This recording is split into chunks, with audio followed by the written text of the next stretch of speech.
So remember how we bled those Shimano hydraulic disc brakes and it was pretty darn easy? Well, you're going to find out why SRAMs are a pain in the ass. Yep. Let's get on topic.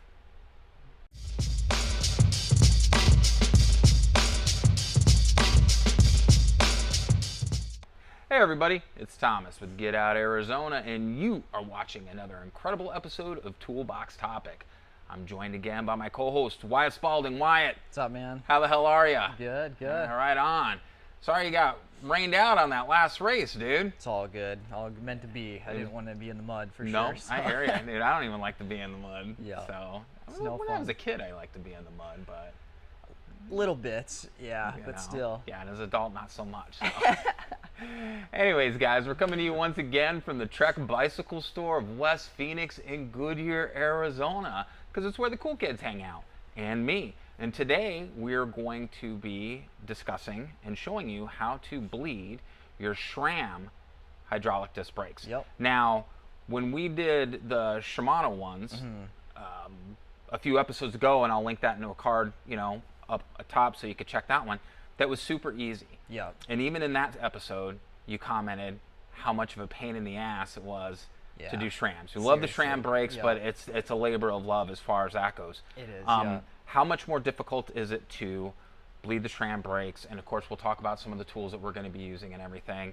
And it uses a different fluid. It uses a .3 fluid, correct? Yep. Okay. .5. .5 actually. Yeah. Okay. 5.1. I guess the main difference is going to need more tools to start. Right. So that can be kind of an issue. Second is it is dot fluid, so it is more corrosive. It's worse for your skin, worse for your eyeballs. So you want to be more safe with your bike if everything. you get it on your bike. Yeah, and paint finishes and stuff like that. Otherwise, it's a little more specific of a procedure, I would say. There's like a lot of different ways you can kind of do the Shimanos and get them feeling good. This one, it's kind of like you got to follow the procedure to the dot and it'll feel good, but if you do anything other than that, you might not get the perfect bleed. So it's just a little bit more specific of a procedure. I don't mind it a whole lot because I have access to the tools, but you know, that's for someone who doesn't have access to the tools, this might be something that you do in the end ultimately decide to bring to the shop. Yeah. Okay. Definitely.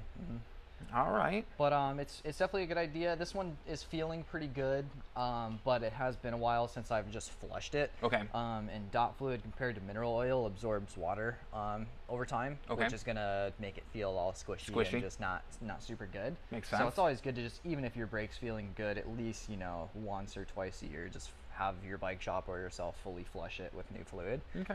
Keep your cells in better shape over time, and your brakes will last longer because of it, for sure. Nice. Well, you guys know how I roll. I do know how to do most of this stuff, and because of the show, a lot more. But I still choose to bring it to the shop, you know, again, because I'm lonely and, you know, I need the company, and they tolerate me, most importantly, so. Yeah. All right. Well, let's get started. Let's show everybody what's involved in the process and everything, and definitely, you know, we'll get going. So whether you're dealing with SRAM, mountain bike, or road. Real quick, before. So trying something different, guys, because I know some of you either skip or don't watch the full video, and I get it. You know, it's hard to stomach sometimes. It is. So don't forget to hit the like and the subscribe button now. So if in case you decide to check out before the video is over with, when I give the reminder, it's fresh in your mind. It helps out the video and it helps out the channel a whole lot. So, all right. Sweet. So first step, I would say, especially if you're using a mountain bike style lever from SRAM, is just level out your lever. Most road levers will be close to level how they're set up, so this might not be a necessary step if you're doing road. Get it just level and even. Okay. And then we'll probably move down to the caliper now. Kind of hard to see down there, but pretty much you're just going to remove your brake pads, insert a bleed block, which is going to stop your pistons from moving outwards during the bleed procedure. When he says bleed block, he's not referring to what you think he's referring to, guys. Yeah. This is to keep your brake pads from snapping back into place, keeps that space open, which is something that you actually use when you transport your bikes too. Yep. Throw it in there and everything like that for ease of use. So we've got our pads out now. Main thing is just to keep these away from the oil that you're working with. If you do get some oil on those, you'll have some nice squealing and lack of brake power, and it's going to suck and you're going to hate your life. But take your little bolt that you used for your pads, insert your bleed block, At this point, you may have to push your pistons in if your pads were fairly worn. You can do that with a plastic tire lever. Just don't do anything with metal on the pistons, or you could risk cracking them, which would be no fun, and you'll have to buy new brakes. Right. But now we know we're blocked down there. You can even squeeze your lever and feel what you're working with. Like I said, feels pretty good, but we're just going to do a fluid flush. At this point, kind of prepare your syringes. With SRAM, there's going to be 2 styles. Right. You see, have both of them here. One is the old Avid style that just threads in, and the other is the new one called the bleeding edge port, which I really love. It's a really nice utensil for bleeding. But pretty much what we're going to do is the SRAM procedure says you want to primarily Dude, those push. look like heroin needles. They do, yeah. They'd be a lot of heroin. Must be working with some weak shit if you're using Wait, you mean I got to stab her 3 times? Yeah. Joking, guys. We don't do that We stuff don't do here. drugs. It's bourbon. Remember, bourbon. Yeah. But anyways, the procedure says primarily push fluid from the caliper to the lever to get your air out. Right. So with this one, bleeding edge is always going to be at your caliper. You'll never see this port at the lever.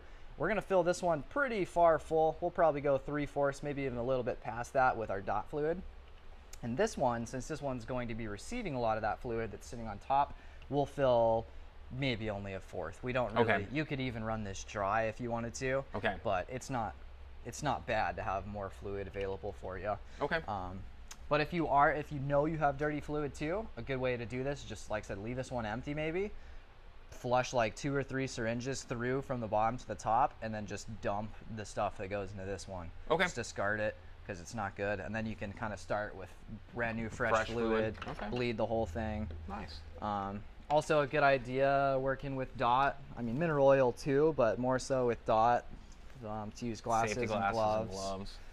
Just because, you know, people like soft hands, and you're not going to have very soft and smooth hands. I don't know. I've always gotten compliments on my calluses. Man, we must be talking to different women. Who said anything about women, dude? Oh, yeah. Joking, guys. It's a kid's show. Yeah. It's a kid's show. Anyways, though, got this one pretty full. Now we'll get a little bit in this one.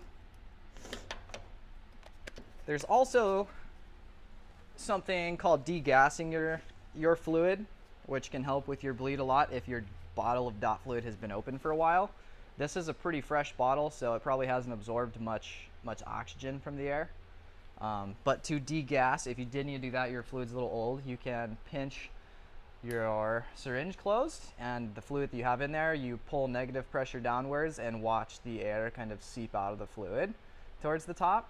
Do that like 2 or 3 times and you'll be good to go. And then open up your port, push out the air that you kind of let out into a rag. Dude, who knew this was so goddamn technical, man? Yeah, no, you weren't kidding when said this was a motherfucker. I'm used to it now, but yeah, Right. At first when you're used to doing Shimano's, you're like, what the fuck, man? This is like science. But it's pretty cool. T10 is going to be the size you're going to need to get this top bleed port off. We'll go ahead and remove that. Very cool. We got some fluid coming out. This will be good. The fluid's like a dark yellow color. Looks like some nasty pee. That's about time for a bleed, you would say. That means it's absorbed a lot of oxygen and water. It means it's dehydrated when it's yellow. With dot fluid too, it's not a bad idea to have like a spray bottle of water with you, because water will neutralize the dot, so it won't start eating your paint and stuff. You just get a little bit of water on it, which is nice. Bleeding edge port is going to be a 4mm at the caliper. You're just going to want to crack that loose first, just so that you can continue to loosen it with your bleeding edge tool. So in my caliper, you probably see in this angle here, there's a little bit of air out the top. I'm going to push that out into a rag, just so that the syringe is full of fluid and no air. Wonderful. Now that's ready to go. I don't need to degas this. We'll put this into the caliper, and then you twist counterclockwise, no more than 2 3/60s. I don't know what that would be. What's like 720? 720. Yeah. Or something. Skate park 720. So just do a full circle if you want to be safe, and that'll allow the fluid to enter the system. And then we're going to simply attach our top. And now you've pretty much got most of the hard work out of the way. You're going to take your syringe. I'm gonna step out of frame, guys. Again, we only have 2 cameras, so don't forget to like and subscribe so we can get a third. And I am going to tilt this down a little bit so we can kind of see what Wyatt's doing down there. Grab this stool too. This will help me. Cool. I can't zoom in a whole lot because it's a wide angle lens, but this way you can get a little bit better idea of what Wyatt's doing. Definitely. And then this angle too, you'll probably be able to see this fluid exchange over here. So I'm going to start by taking my syringe that I have at the bottom, just pretty light pressure, starting to see fluid past the top one. You can see a couple bubbles and you can start to see that it's I can see the discoloration in the fluid, yeah. Yeah, It's not super bad, but it is not amazing, and there was some air as well. So, not bad. At that point, I've pretty much emptied my syringe at the bottom. I'm going to discard this stuff here, just because I don't want to push that yellowy fluid back into the system. Ooh! You'll probably drip a lot of dot fluid in the process, unless you're like a magician. Right. So lay some rags down or something. Always good to keep a bottle handy to you that you can put your old fluids in. Don't throw them down the drain. Bad for the environment. Cool. And it's really not like a super long procedure. I'm gonna close this port here, fill this syringe up again, and then we'll do the final bleed steps, and then you're pretty much done. So it doesn't take super long. Okay. It's just, it is, like you said, a little bit more meticulous than a Shimano bleed. Cool. Now, again, guys, I'm outside of camera frame so I can follow Wyatt while he's doing this, but, and you can see with all the episodes that we've done, we've definitely talked about stuff that's really easy to do yourself in your garage with your own tools, some stuff that requires a little bit more skill, patience. You do it a couple, 2-3 times to really get the hang of it, and then it becomes second nature.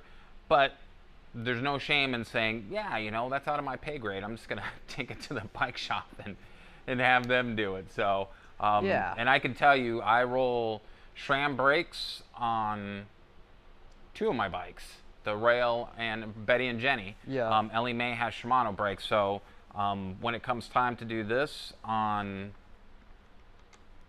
either Betty or Jenny, it's gonna be Wyatt. Yeah, I'll do it's it, all man. Wyatt.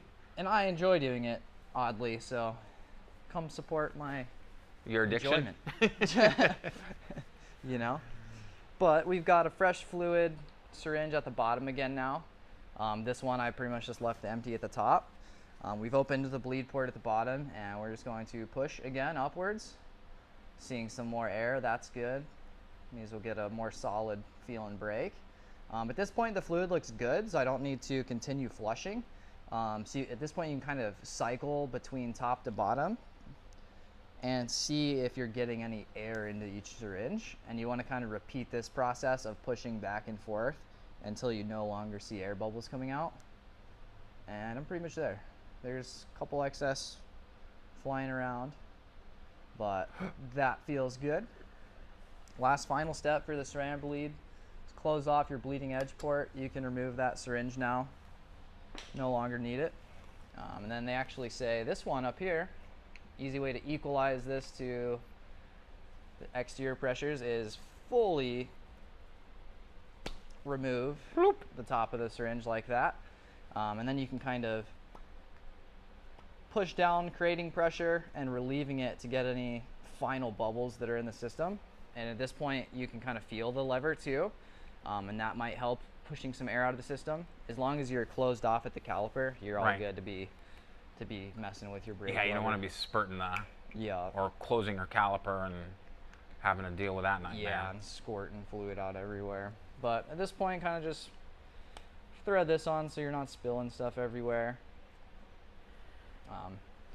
Nice thing about the bleeding edge port is you don't have to, you're not dealing with 2 bleed port screws, which gets annoying. So we'll drop that, spilling oil everywhere. This is why you need shop rags, guys. Yeah, and mats on the floor. Mm-hmm. So at that point, you're pretty much done with the bleed. You're gonna make sure Oops. I just dropped that, but I'll have to, the O-ring came off of my bleed port, so I'll have to find that and put that on, but pretty much you're done. With SRAM bleeds, you follow that procedure pretty much every time. It's the same for the road stuff.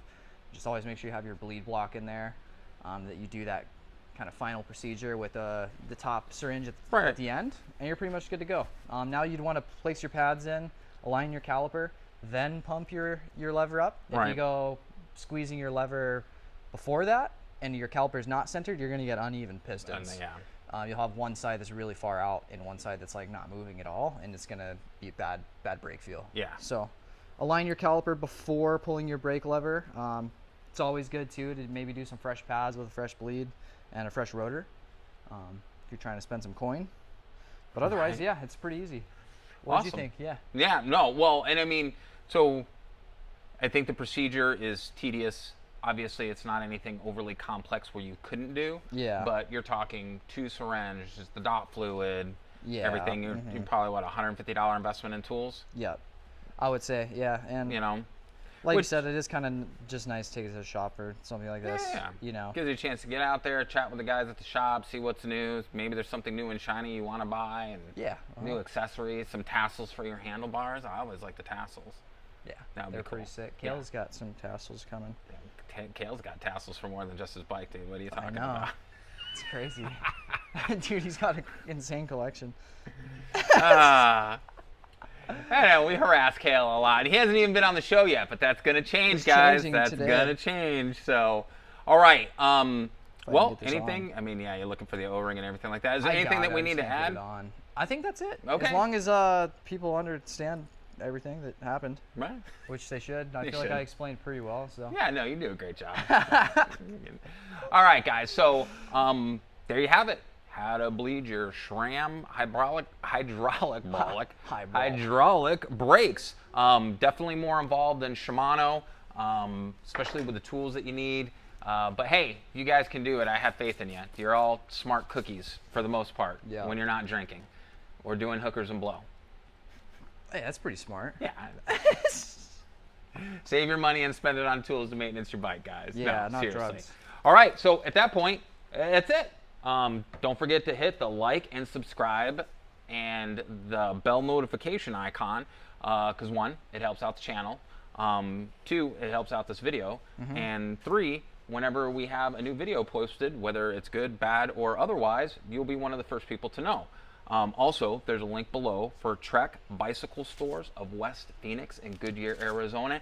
And I'm going to start putting the link down there for Copper State Bike and Hike in Estrella, Arizona. So if you guys see a bike that we've showcased here on one of the showcase videos, or a bike that we've been working on, give them a call. They're owned by a Trek Bicycle Store. You can rent that bike for a day. You can take it out. You can see if you actually like it. It's a good opportunity to kind of try it before you buy it type thing. So that link's going to be down below from now on as well. And man, I think that's it, Wyatt. I think we're good to go. So, all right, guys, what do we always tell you? Be kind to yourself and others. Be amazing stewards out on that trail. And we have to ask, what are you waiting for? Get out, Arizona. Yeah, oh man, he almost lost it there. We'll see you on that next adventure. Your hands clean, Wyatt? They're somewhat. All right, here, let me see those soft mitts. All right, we'll see you next week, guys. See ya. I like the dudes part. That was funny.